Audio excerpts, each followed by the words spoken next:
Nawa ang lahat ng magkakapatid kung paano nga malocate ang naturang driver dahil yun lang ang magiging paraan para maging ligtas itong si Colleen nang sa ganon ay hindi siya lubusang pagbintangan nitong si Hazel.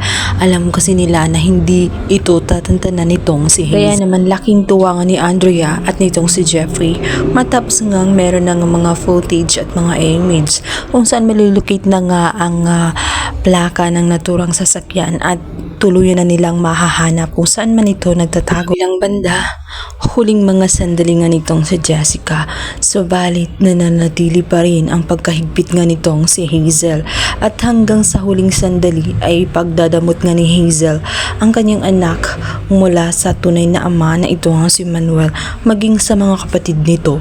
Kaya naman napakalungkot isipin na habang ito'y nililibing ay nakatanaw lamang sila sa malayo at hindi nila ito malapit-lapitan hanggat hindi sila natatapos. Hindi man gusto ni Manuel at ng mga kapatid nga nitong si Jessica ang mga sitwasyon na ganoon. Gusto nitong maramdaman na naroon ang kanilang mga presensya sa oras ng kanyang paglilibing.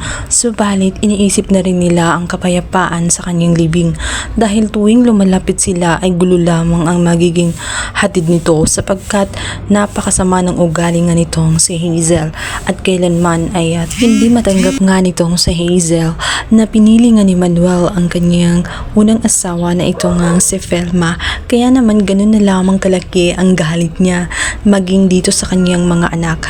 Dito nga ay talagang bantay sarado itong si Hazel. Talaga namang hindi niya hahayaan na makalapit ang mga ito sa libingan nitong si Jessica. Kaya naman ang mga ito ay nantay munang umalis si Hazel bago nila ito lapitan at para mapuntahan at makausap sa huling sandali itong si Jessica kahit alam nila na hindi na sila maririnig nito, ngunit nais nilang ipabatid na mahal pa rin nila itong si Jessica.